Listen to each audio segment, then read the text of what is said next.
Serait-ce une nouvelle Amélie Nothomb qui s'apprête à assurer sa 30e rentrée littéraire? Sans chapeau extravagant, sans rouge à lèvres brillant, l'autrice belge semble changer, sans doute plus calme et apaisée après une période difficile marquée par la mort de son père.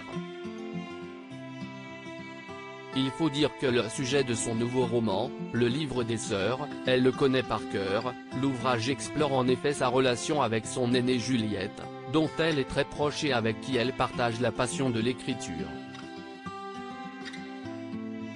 Une sœur avec qui elle est fusionnelle depuis l'enfance et qui l'a aidée à surmonter les défis les plus difficiles, notamment l'anorexie dont elle a souffert pendant plusieurs années après une agression. En interview exclusive avec nos confrères du magazine Paris Match, elle a accepté de revenir sur le sujet, puisque l'un des personnages de son roman est touché par cette maladie.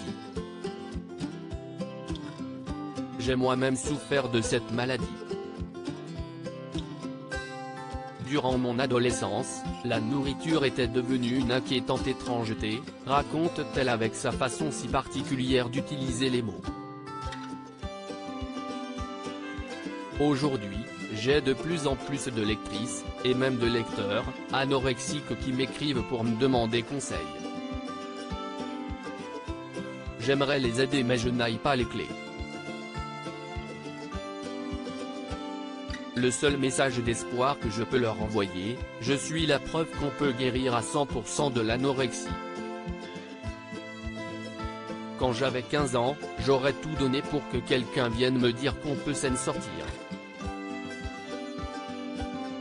Un message qui devrait faire du bien à ses lecteurs, surtout qu'Amélie Nothomb n'a jamais été du genre à se contraindre à des modes ou à des règles. Pendant des années, la Belge était même souvent vêtue d'habits et de chapeaux excentriques qui avaient fait sa renommée. Pourtant, rien de tout ça n'avait été réfléchi.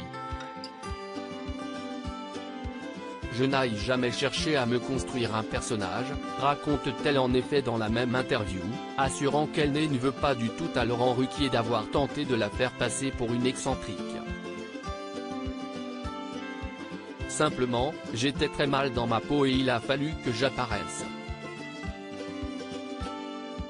C'était comme sauter en parachute.